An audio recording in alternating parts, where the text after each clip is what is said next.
درود پڑھنے کے فائدے آخرت میں تو ہو گئی، شفاعت ملے گی، آپ کا قرب ملے گا، آپ کے ہاتھوں حوض کوثر پہ پانی ملے گا، لیکن دنیا میں بھی اس کے فائدے ہیں. اور یہ تجربہ شدہ بات ہے کہ جس کی زندگی میں مشکلات آ جائیں، جس کی زندگی میں پریشانیاں آ جائیں، وہ درود شریف کی کثرت کر دے. جو لوگ آپ میں سے عمرے پر گئے، جن کو سعادت اللہ نے نصیب کی، وہ لوگ مسجد قباء بھی گئے ہوں گے. مسجد قباء جانے کا ثواب کتنا ہے کہ جو شخص اپنے گھر سے وضو کر کے چلے، مسجد قباء جائے، وہاں 2 رکعت نماز پڑھے، اس کو پورے عمرے کا ثواب ملتا ہے. یہ ہمیں نبی صلی اللہ علیہ وسلم نے ہی بتایا. تو مسجد قباء کے ایک امام ہیں شیخ صالح المغامسی. صالح المغامسی جو تھے، ان کے دل میں کوئی تکلیف ہو گئی تو ان کا ہارٹ کا آپریشن ہوا. جب ہارٹ کا آپریشن ہوا، آپریشن تو اچھا ہو گیا، لیکن نیکسٹ ڈے پتا چلا کہ خون واپس دل کے اوپر جم رہا ہے اور بہت خطرناک صورت پیدا ہو گئی ہے اور دوبارہ آپریشن کرنا پڑے گا. اب جب وہ ہوش میں تھے، وہ خوش تھے پہلے کہ میرا آپریشن کامیاب ہو گیا، لیکن انہوں نے دیکھا کہ 10 ڈاکٹر آ گئے اور وہ آپس میں ڈسکشن کر رہے ہیں، تو ان کو سمجھ آئی کہ یہ کوئی مسئلہ گڑبڑ ہے. بہرحال انہوں نے آ کے خبر سنائی کہ آپ کا آپریشن دوبارہ ہوگا. اب آپ سوچئے کہ ایک شخص ایک دفعہ سرجری سے گزرا ہے اور دوسری دفعہ اب اس کی سرجری ہونے لگی ہے. تو اب کیا ہوا کہ کہتے ہیں کہ شیخ یہ خبر سن کے بے ہوش ہو گئے اور کلمہ پڑھنے لگے، اشہد ان لا الہ الا اللہ اشہد ان محمد رسول اللہ. کہ انہیں یہ لگا کہ اب تو میں دوبارہ بچتا نہیں ہوں، میری تو جان جانے والی ہے. اور اس کے ساتھ ہی انہوں نے کہا کہ ٹھیک ہے، آپ آپریشن کرتے ہیں تو کر لیجئے. اب ہوا یہ کہ وہاں پر ایک نرس تھی، لبنانی نرس. اس نے دیکھا کہ شیخ بہت پریشان ہے. وہ شیخ سے بڑی متاثر تھی. وہ پتا چلا کہ مسجد قباء کے امام ہے، تو آپ سوچئے کہ اگر ہمیں بھی پتا چلے تو ہم ضرور زیارت ملاقات کے لیے جائیں کہ اتنی بڑی شخصیت آئی ہے. تو نرس کو جب پتا چلا کہ شیخ کا آپریشن دوبارہ ہو رہا ہے اور اتنی بڑی تکلیف دوبارہ اٹھانے لگے ہیں، تو چونکہ لبنانی بھی عرب ہوتے ہیں، تو وہ شیخ سے کہنے لگی، یا صالح صلی علی النبی وربی یفرج. شیخ صالح تم درود کیوں نہیں پڑھتے؟ اللہ مشکل آسان کر دے گا. سبحان اللہ. شیخ نے اسی وقت شروع کر دیا، اللہم صلی علی محمد وعلی آل محمد، اللہم صلی علی محمد وعلی آل محمد. پڑھنا شروع کر دیا. شیخ اپنا یہ قصہ خود سناتے ہیں صحیح ہونے کے بعد، قسم اٹھا کے کہ کوئی چیز اندر تبدیل ہو گئی. یہ درود پڑھ رہے تھے اور کوئی چیز اندر تبدیل ہو گئی. اور جو میرے آپریشن کے لیے سارا تیاری کر کے رکھی ہوئی تھی، وہ دھری کی دھری رہ گئی. یعنی کہ اینڈ میں دوبارہ انہوں نے جب ہارٹ کو سکین کیا ہوگا یا جو بھی اللہ جانے کیا، جب انہوں نے الٹرا ساؤنڈ کی اسکرین دیکھی تو حیران ہو گئے کہ یہ تو سب کچھ ٹھیک ہو گیا ہے، سب تبدیل ہو گیا ہے اندر، تب ضرورت نہیں رہی. اور شیخ اس وقت پھر رونا شروع ہو گئے کہ یہ درود شریف کی برکت سے ہوا. تو آپ دیکھیے کہ یہ کسی عام انسان کا قصہ نہیں ہے. شیخ ہیں جو خود لوگوں کو ہر وقت تعلیم دیتے ہیں. ان کے اتنے بے شمار لیکچر ہیں. میں ہر ہفتے ان کے لیکچر، جب میں تدبر قرآن ویکینڈ پہ میری کلاس ہوتی ہے قرآن مجید کی تفسیر کی، تو میں ان کو ضرور سنتی ہوں. اور اب تو ویک ڈیز میں بھی ہو رہی، تو الحمدللہ اللہ نے موقع دیا. تو ماشاءاللہ یہ اتنی اچھی قرآن کی تفسیر کرتے ہیں، عربی میں ہوتی ہے obviously، اتنی اچھی تفسیر کرتے ہیں کہ بالکل نئے طریقے سے چیزیں سمجھ میں آتی ہیں. اب ایک شخص جو اتنا بڑا عالم ہو، کسی معمولی شخص کو کوئی مسجد قباء کا امام نہیں لگایا جاتا. اس کا علم، اس کا تجربہ، اس کے کریڈینشلز کیسے ہوں گے. لیکن ہوتا یہ ہے کہ ہم سب انسان ہیں. کوئی کتنا بھی نیک ہو، کوئی کسی بھی درجے پہ پہنچا ہوا ہو، کوئی کسی بھی مقام پہ ہو، یاد نہیں رہتا. اور خاص طور پہ جب تکلیف پریشانی آتی ہے تو بھول جاتے ہیں کہ اس وقت ہم درود بھی پڑھ سکتے ہیں. تو اس وقت ہو سکتا ہے کہ ایک بالکل عام شخص جس کے پاس بہت نالج نہ ہو، لیکن اس نے ایک چیز پکڑی ہوئی ہو علم کی اور اس پر عمل کرنے والا ہو سکتا ہے وہ نرس خود بہت پڑھتی ہو. تو جو شخص خود کوئی چیز کرتا ہے، جب وہ کچھ کہتا ہے تو اس کے کہنے کا اثر بھی اور ہوتا ہے، اور پھر دوسرے پہ جو اثر ہوتا ہے اور دوسرا جب وہ کام کرتا ہے اس کو بھی فائدہ ہوتا ہے. کیونکہ نیک عمل کی برکتیں بہت ہوتی. وہ خاتون نے کا کہنا اور شیخ کا پڑھنا اور یہ سب چینج ہونا، اور انہوں نے واقعہ بیان کیا اور قسم کھا کے بتایا کہ یہ بالکل سچا واقعہ ہے.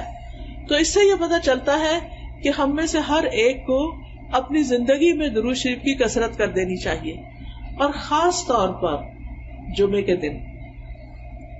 دن جو ہے وہ آپ صلی اللہ علیہ وسلم نے خود حکم دیا ہے کہ جمعے کے دن یعنی جمعے کی رات سے ہی شروع ہو جائے. جمعرات کا دن جب اینڈ ہوتا ہے اور مغرب ہو جاتی ہے تو جمعہ شروع ہو جاتا ہے.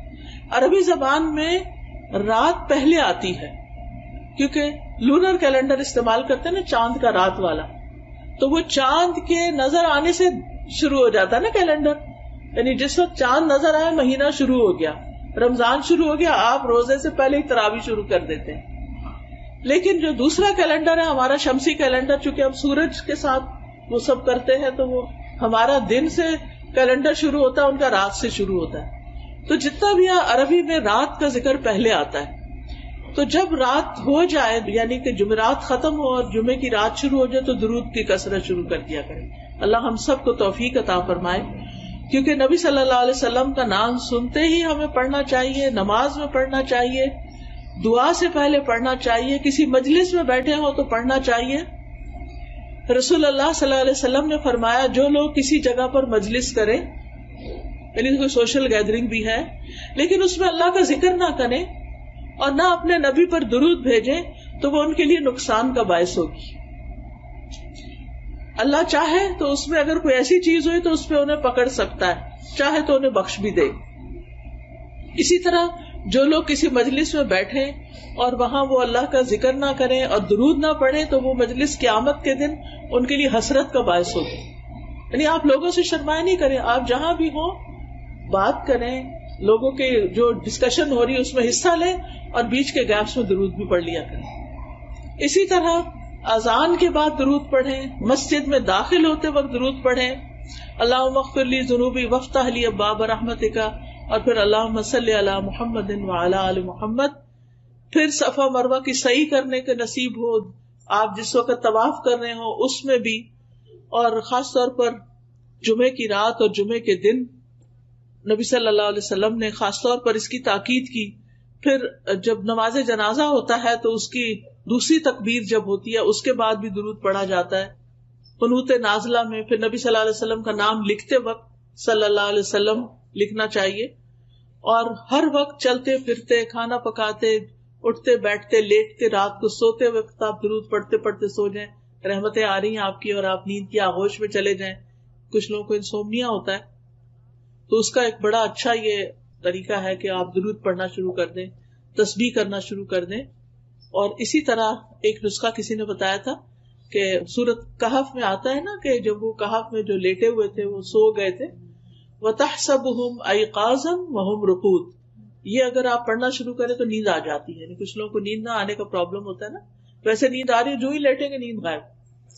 تو درود شریف لمبے سے لمبا بھی آپ پڑھ سکتے ہیں جس کو درود ابراہیمی کہتے ہیں، اور چھوٹے سے چھوٹا بھی پڑھ سکتے ہیں، صلی اللہ علیہ وسلم، اللہم صلی علی محمد، اللہم صلی علی محمد وعلی آل محمد، اللہم صلی علی محمد النبی الامی وعلی آل محمد.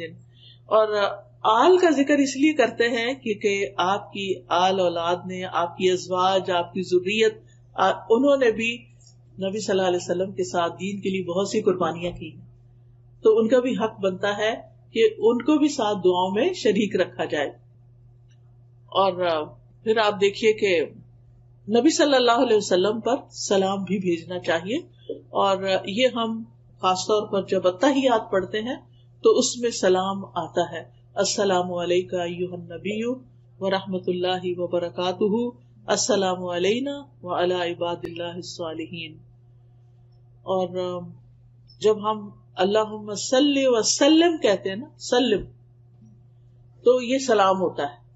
تو یہ والا درود جب آپ پڑھتے ہیں نا، اللہم صلی وسلم وبارک علی نبینا محمد، تو یہ بہت جامع سے الفاظ ہیں اور اس میں درود اور سلام سبھی کچھ آ جاتا ہے. فرشتے ہمارا سلام بھی نبی صلی اللہ علیہ وسلم کو پہنچا دیتے ہیں. تو بہرحال کرنے کا کام یہ ہے کہ ہمیں نبی صلی اللہ علیہ وسلم پر کثرت سے درود و سلام پڑھنا چاہیے، خصوصاً جمعے کے دن، اور پھر دعائیں مانگنے سے پہلے، اور پھر غم، دکھ، ڈپریشن، پریشانی، ان چیزوں سے بچنے کے لیے، بچوں کی ہدایت اور اصلاح کے لیے، اور اللہ تعالیٰ کی فوری رحمت حاصل کرنے کے لیے آذان سننے کے بعد. اور پھر یہ ہے کہ جو درود آپ نے خود پڑھا اور ہمیں سکھایا اس کو پریفرنس دیں، اس کو فضیلت دیں. بعض لوگ وہ درود نہیں پڑھتے، اپنے خود سے بنائے ہوئے جو ہیں ان کے پیچھے لگ جاتے ہیں اور ان کی خود ہی فضیلت بنا لیتے ہیں. تو ہم پر کوئی وحی تو نہیں آتی نا کہ ہمیں پتا چلے کہ کیا زیادہ بہتر ہے. تو وحی کے ذریعے نبی صلی اللہ علیہ وسلم نے ہمیں جو درود بتائے ہیں ان کی پابندی ضروری ہے. اللہ سبحانہ تعالی ہمیں توفیق عطا فرمائے.